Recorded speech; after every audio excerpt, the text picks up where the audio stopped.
Olá, boa noite. Veja no Brasil TV desta quinta-feira, 22 de dezembro. A chuva no Sudeste. Uma criança morre num deslizamento de terra em Vitória. Rodovias federais ganham reforço na fiscalização a partir de hoje. É a operação fim de ano da Polícia Rodoviária Federal. A morte de um policial militar depois de uma briga em Taboão da Serra. E ainda, no Recife, a roupa nova para as festas de fim de ano vira trabalho extra para as costureiras. Agora, no Brasil TV.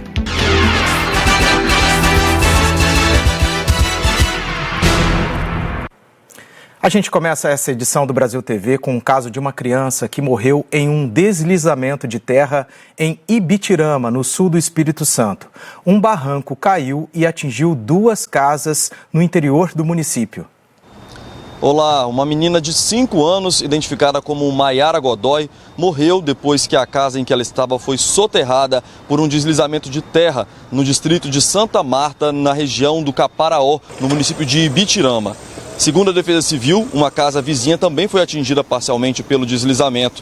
De acordo com o coordenador da Defesa Civil do município, o deslizamento de terra aconteceu por volta de 9h50 da noite, após uma chuva intensa. Há informação de que havia pelo menos 3 pessoas no imóvel que foi totalmente destruído. As vítimas foram retiradas dos escombros por pessoas da comunidade e a menina foi levada para o pronto-socorro, mas não resistiu. O corpo da criança foi encaminhado para o Serviço Médico Legal de Cachoeiro de Itapemirim e a família está abrigada na casa de parentes. Voltamos ao estúdio. E a chuva na região sudeste chegou a interditar a rodovia Rio Santos, uma das principais ligações entre o litoral do Rio e de São Paulo. Os bloqueios foram liberados no fim da manhã, mas por causa da previsão de chuva, a estrada pode ser fechada novamente.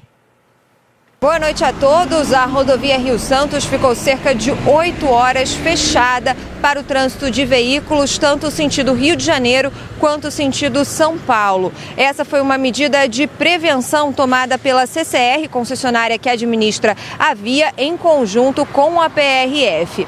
Esse ponto em que eu falo, o quilômetro 477, que fica na altura do Camorim Grande, era o início do bloqueio na região de Angra dos Reis. Esse bloqueio se estendia até o quilômetro 426, já na área de Mangaratiba. E ontem a CCR já havia bloqueado a pista também na altura do quilômetro 35 em Itamambuca, Ubatuba, já em São Paulo. Essa interdição seguia até o quilômetro 591, que é o bairro Patrimônio de Paraty.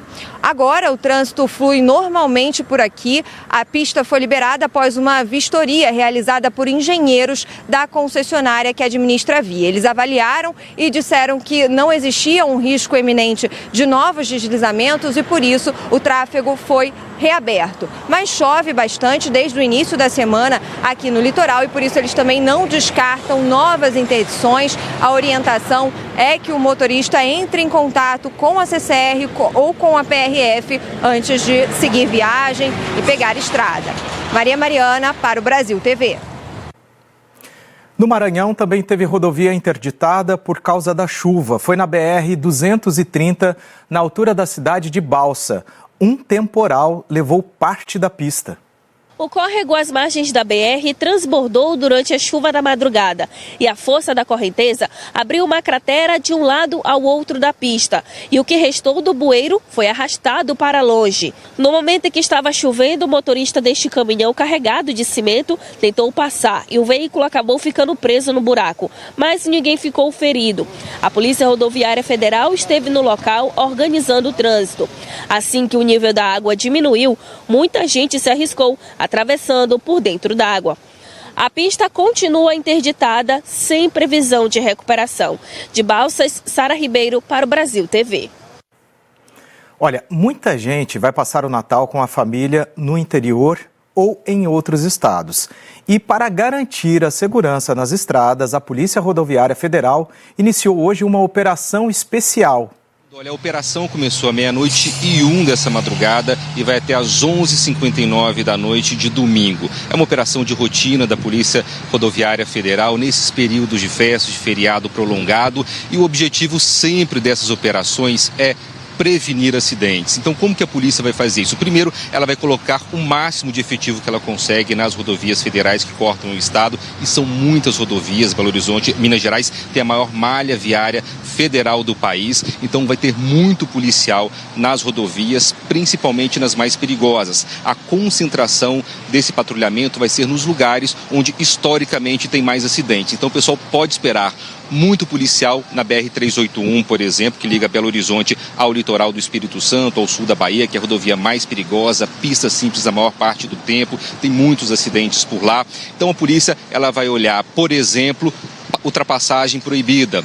O pessoal fica na fila muito tempo na estrada, né, congestionamentos longos, principalmente na BR-381. O pessoal perde a paciência e sai ultrapassando do jeito que dá, do jeito que consegue, sem poder, e aí provoca acidentes. Então a polícia vai olhar isso, o pessoal trafegando pelo acostamento, mas principalmente para esse feriado de Natal, consumo de bebida alcoólica, vai ter muito teste de bafômetro, do etilômetro. Por quê? Porque o Natal cai no domingo. Então a polícia tem medo que muita gente almoce no domingo com a família e pegue a estrada depois, ou volte para casa depois de ter bebido no almoço de domingo. Então o pessoal tem que ficar atento, porque vai ter muito teste do bafômetro nesse feriado, nessa operação da Polícia Rodoviária Federal agora para o Natal. Faça um planejamento, consultando as mídias sociais da Polícia Rodoviária Federal e das próprias polícias rodoviárias estaduais de cada estado, ou no caso aqueles estados por onde você vai passar, para saber quais são os problemas existentes naquele momento.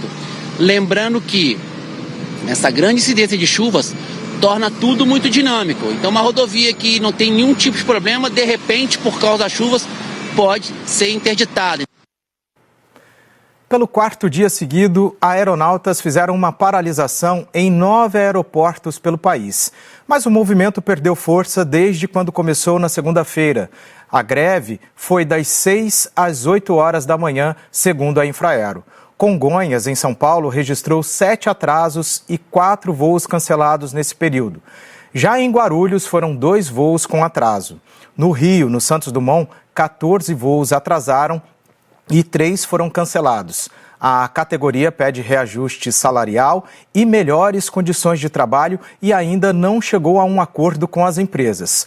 As companhias alegam que, apesar do difícil momento econômico, fizeram a proposta acordada na Justiça do Trabalho. A gente fala agora de uma perseguição policial no Distrito Federal. 2 homens roubaram o carro de uma empresa de telefonia e fugiram em alta velocidade por uma rua movimentada. Esse vídeo mostra 3 policiais apontando a arma na direção do carro roubado. O veículo branco passa em alta velocidade pelo balão da administração de Samambaia, na quadra 302, e para depois de bater no meio-fio. Sob a mira dos PMs, 2 homens descem do carro com as mãos na cabeça e deitam no chão. Mais viaturas chegam e o local fica cheio de policiais. Segundo a PM, o carro havia sido roubado do funcionário de uma empresa de telefonia menos de 2 horas antes na QNM 40 de Taguatinga. Na EPNB, ele foi localizado e aí começou uma perseguição a esse indivíduo que desobedeceu completamente às ordens dos policiais. E na altura da administração de Samambaia é que a polícia conseguiu abordar o indivíduo, o motorista e o seu ocupante, o passageiro. Os 2 já tinham diversas passagens pela polícia. Os 2 presos em flagrante têm 18 anos. A PM apreendeu uma arma falsa usada pelos bandidos no assalto. O carro e o celular da vítima foram recuperados. Segundo a Polícia Militar, a dupla também havia sido presa no mês passado por outro assalto. Mais um policial militar foi morto ontem na Grande São Paulo. É a 3ª morte de PM em menos de uma semana no estado. O soldado aposentado Sérgio Ricardo Alexandre, de 54 anos, estava apartando uma briga do lado de fora de um bar quando foi baleado. O Bernardo Bortolotto explica essa história pra gente. Deixa eu mostrar para vocês aqui, ó, nessa grade azul aqui atrás tem um bar. Vocês até vão ver algumas bandeiras do Brasil, ainda está decorado para a Copa. E nesse bar aqui começou uma confusão. Ninguém soube explicar certo ainda o motivo dessa confusão. Aí, pelo menos 2 pessoas começaram a brigar, trocar socos aqui na rua. O homem, conhecido por Mimi, a polícia não divulgou o nome dele, mas aqui no bairro ele é conhecido por Mimi, na rua, ele mora aqui nessa rua, ele saiu, foi até a casa dele, que fica pro outro lado lá na esquina, e de lá depois retornou com uma arma na mão. E agora eu chamo as imagens das câmeras de segurança para vocês entenderem, então, essa dinâmica. Quando ele vai se aproximando com a arma na mão, o policial inativo, o Sérgio Ricardo Alexandre, de 54 anos, até tenta alertar ele, não usa essa arma, né? Pelo menos é o que parece com os gestos que ele faz. O que acontece? Dessa mesma forma, o homem resolve atirar para cima. Parece que ele atira para cima, mas na verdade ele atinge o abdômen do policial inativo, policial aposentado, que até sai caminhando, segundo a polícia. Ele saiu caminhando, mas caiu e o SAMU foi chamado, mas quando os socorristas chegaram aqui, ele já estava sem vida. Este homem que aparece nas imagens atirando, ele fugiu do local, ele não ficou aqui e foi encontrado pela polícia na Fernão Dias, estava tentando fugir. Aí ele foi parado pelos policiais, questionados pelos policiais, ele disse que tentou dispersar uma briga generalizada aqui em frente ao bar quando atirou para o alto com um revólver calibre 38 e acabou atingindo o policial militar. Agora, claro, né, que a delegacia precisa aqui de Taboão da Serra esclarecer se esse homem estava no bar antes, se ele tinha algum envolvimento com as pessoas que estavam brigando, a procedência dessa arma, né, além dos disparos, do crime que ele cometeu atingindo o policial militar inativo, e o policial militar inativo que pelo que a gente pode ver pelas imagens e pelo que eu pude coletar aqui de informações, ele estava aqui, mas ninguém soube dizer se ele estava no bar ou não, se ele estava só passando ou não. E viu a confusão e tentou impedir com que esse homem chegasse armado aqui em direção aos homens que estavam brigando. Ele não mora nessa rua, o que me contaram aqui é que ele vive num bairro próximo a este. E ontem estava nesse momento em que foi atingido e não resistiu aos disparos. A gente fala agora de despedida. O corpo do ator Pedro Paulo Rangel foi cremado hoje no Rio de Janeiro. Fãs, parentes e amigos se despediram do ator no Teatro Municipal do Rio. Depois o corpo foi levado para uma cremação em um cemitério numa cerimônia para amigos e familiares. Pedro Paulo Rangel morreu ontem aos 74 anos. Ele estava internado desde o fim de outubro para o tratamento de uma doença pulmonar. O ator atuou em novelas e no teatro e interpretou personagens que marcaram época. A contratação de jovens aprendizes está aquecendo o mercado de trabalho. Um levantamento mostra que entre janeiro e outubro deste ano foram contratados mais de 37 mil jovens só em São Paulo. Uma ótima oportunidade para quem está começando e também para as empresas. A primeira entrevista foi leve, parecia até brincadeira, mas era coisa séria e logo de cara a Ana Alice passou para ser jovem aprendiz nessa empresa em Marília. Com o tempo mostrou ser melhor ainda na execução do trabalho. Por isso, 1 ano e 2 meses depois, voltou à sala de entrevista, dessa vez para ser contratada. Eu tomei um susto primeiro, né? Porque eu achei que eu não ia ser efetivada e quando tá acabando o contrato você fica, além de começar inseguro, porque você não conhece nada, tá aprendendo tudo. Eu aprendi tudo do zero. Aí eu achei que eu não ia ser efetivada, mas daí me comunicaram que eu ia ser. E foi um susto bom? Foi um susto bom. Nesta empresa, muitos jovens aprendizes têm oportunidades assim. Só neste ano, dos 5, 3 foram contratados. O que acontece é que eles estão de olho naqueles que querem somar, fazer a diferença no mercado de trabalho. Não importa a idade. A gente gosta muito da vontade de aprender, do comprometimento, do brilho nos olhos, né, de entrar aqui. Ele não tem as frustrações no mercado de trabalho, né, ele não tem as decepções. É uma folha em branco, né, que a gente vai começar a escrever a história junto com ele, a história profissional dele. O programa Jovem Aprendiz é uma política pública que insere jovens dos 14 aos 24 anos no mercado de trabalho, desde que matriculados na escola. Eles recebem remuneração e ainda fazem cursos profissionalizantes. Uma forma de inseri-los em profissões sem deixar de lado a base que é a educação. Dados do CIEE, o Centro de Integração Empresa-Escola, mostram que entre janeiro e outubro deste ano foram contratados 37.700 aprendizes em todo o estado de São Paulo. Na região de Marília, 250 vagas aguardam novos aprendizes. Este ano há uma retomada na abertura de vagas, depois de uma parada por conta da pandemia de Covid-19. A gente está vendo agora essa movimentação, esse novo ritmo aí das empresas, né, no aumento dessas vagas, dessas oportunidades que estão sendo abertas. Além deles necessitarem, né, porque começa a abrir a oportunidade também para eles se inserirem no mundo do trabalho, as empresas também acabam recebendo e acaba também formando aí o seu futuro profissional. E atenção, hein? Este ano, Minas Gerais já registrou mais de 90 mil casos de dengue e 63 mortes confirmadas pela doença. Com a chegada do período chuvoso, a tendência é que o risco aumente ainda mais. As universidades têm investido em pesquisa para o combate ao mosquito, mas a população também precisa colaborar. Quem já teve dengue sabe bem o perrengue que é. Muita dor, né? Eu tive aquela dengue, parece mais forte. Muita dor na junta, assim, muita dor de cabeça, febre. E olha que ela sempre deixou a casa em ordem. Mas olha aí o problema bem ao lado. A Cirlei mora em Nova Lima. Ela e os vizinhos já reclamaram bastante desse terreno, que virou praticamente um bota fora. Há mais de 40 anos, tá?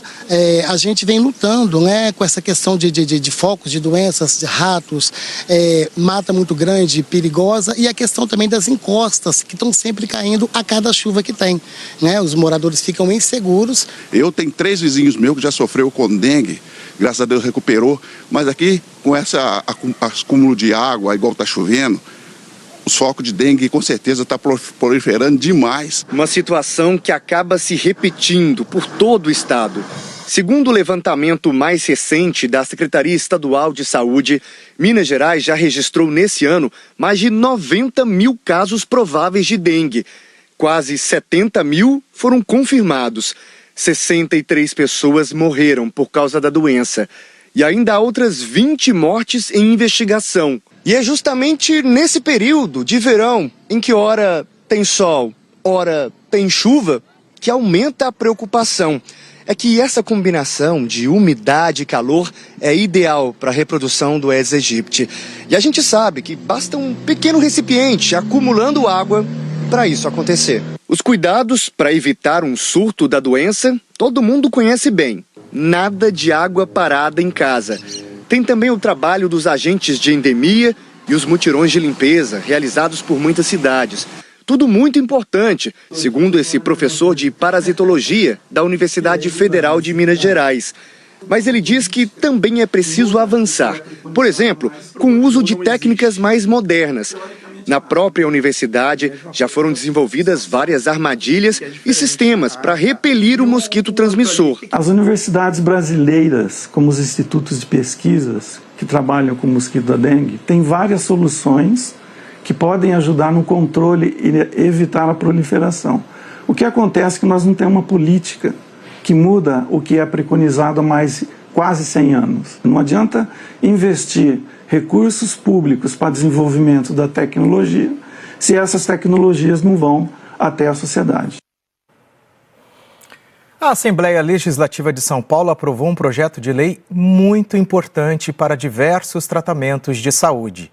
É sobre o fornecimento público e gratuito no estado de São Paulo de remédios à base de canabidiol, que já é usado em todo o mundo, inclusive no Brasil. Mas hoje, esses remédios só são oferecidos de graça pelo SUS quando o paciente entra com uma ação na Justiça. Com a aprovação dessa lei, a ideia é cortar caminho, fazer uma coisa menos burocrática, mais rápida e barata para todo mundo. Ou seja, as pessoas, os pacientes de baixa renda que têm direito de receber esses remédios à base de canabidiol, eles já vão direto na farmácia de alto custo, porque o Estado aí tem previsão legal para poder fornecer. Ele vai comprar do SUS, vai importar via SUS, consegue levar para a farmácia e fornecer diretamente para o paciente. Lembrando que, segundo informações da Assembleia, o governo do Estado gasta aí por ano em torno de 20 milhões de reais. Então são esses 20 milhões de reais em que ele é obrigado a gastar por decisão judicial, agora ele vai gastar direto, já compra direto e já fornece diretamente aos pacientes. Esses remédios que são hoje muito utilizados, cada vez mais médicos no país, a exemplo que se faz no mundo todo, estão receitando remédios à base de canabidiol para tratar diversas doenças neurológicas, psiquiátricas, síndromes, uma série de doenças. Apesar de a legislação brasileira ainda ser muito restritiva, está muito atrasada, a ciência e a medicina estão fazendo a sua parte. Se for sancionada pelo governador de São Paulo, a nova lei terá até 90 dias para ser colocada em prática. A seguir, o trabalho das costureiras no Recife aumenta com as encomendas de fim de ano.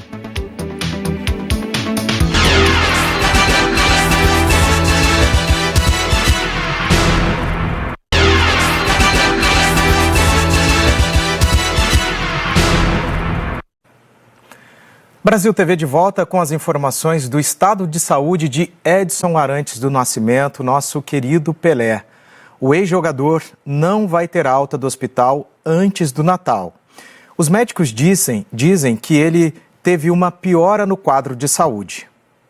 Foram 9 dias por aqui sem a divulgação de nenhum boletim médico, até esse boletim de ontem, que, como você disse mesmo, trouxe pela primeira vez uma piora no quadro clínico do rei do futebol. A nota divulgada pelo Hospital Albert Einstein, aqui na Zona Sul de São Paulo, diz o seguinte, que a progressão da doença oncológica requer maiores cuidados relacionados a disfunções renais e cardíacas. As filhas do rei Pelé, Flávia e Kelly, fizeram um post ontem nas redes sociais, dizendo que infelizmente, devido a toda a situação, o Natal da família Nascimento em casa tinha sido suspenso. Essa decisão foi tomada em conjunto pelos familiares, em conjunto com os familiares e também, é claro, o corpo médico que atende o rei Pelé aqui no Hospital Albert Einstein, onde ele está internado desde o dia 29 de novembro. O rei do futebol foi submetido a uma cirurgia no ano passado para a retirada de um tumor na região do cólon e desde então vem passando por sessões de quimioterapia. E nessa internação para tratar nessa quimioterapia essa questão do tumor, foi constatado também uma infecção respiratória no rei do futebol. Pelé segue internado aqui